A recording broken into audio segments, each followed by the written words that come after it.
జువ్వలదిన్నె హార్బర్లో ఉండాల్సిన తమిళనాడుకు చెందిన 4 బోట్లు మాయమవడంతో తనపై వస్తున్న ఆరోపణల్లో వాస్తవం లేదని, ఆ విషయానికి నాకు ఎలాంటి సంబంధం లేదని రాజ్యసభ సభ్యులు బీదా మస్తాన్రావు తెలిపారు.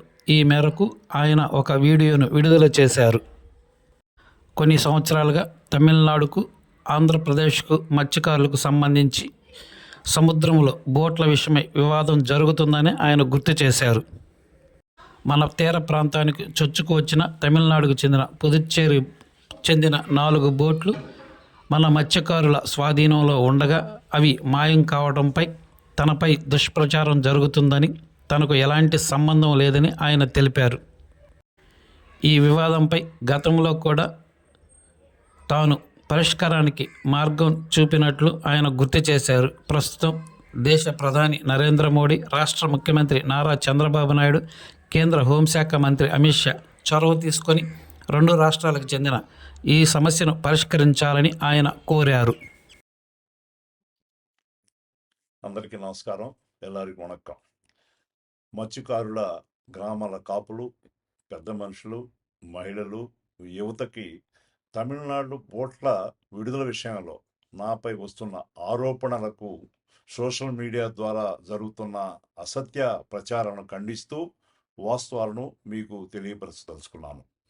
గత 8 మాసాలుగా తమిళనాడు బోట్ల విషయంలో తమిళనాడు బోట్ల ఓనర్లకు, మన మత్స్యకార గ్రామాలకు జరుగుతున్న వివాదంలో నేను ఏ అధికారితో కానీ, మత్స్యగ్రామాల పెద్దలతో కానీ ఇంతవరకు మాట్లాడటం జరగలేదు.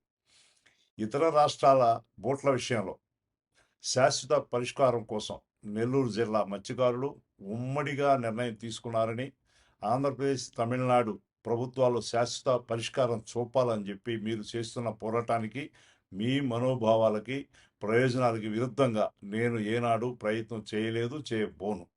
ఈ వ్యవహారంపై విచారణ జరిపి నిజాలు, వాస్తవాలు వెలుగులోకి తీసుకురావాలని గౌరవ ముఖ్యమంత్రి వర్యులు శ్రీ నారా చంద్రబాబు నాయుడు గారిని కూడా కోరడం జరిగింది. రాజ్యసభ సభ్యునిగా గౌరవ ప్రధానమంత్రి శ్రీ నరేంద్ర మోడీ గారికి, అదేవిధంగా హోం శాఖ మంత్రులు శ్రీ అమిత్ షా గారికి, మరియు కేంద్ర మత్స్యశాఖ మంత్రివర్యులు రాజీవ్ రంజన్ సింగ్ గారికి తెలియపరిచి ఈ విషయంలో సమగ్ర విచారణ చేపట్టి బాధ్యులపై కఠిన చర్యలు తీసుకోవాలని చెప్పి కూడా కోరబోవడం జరుగుతూ ఉంది.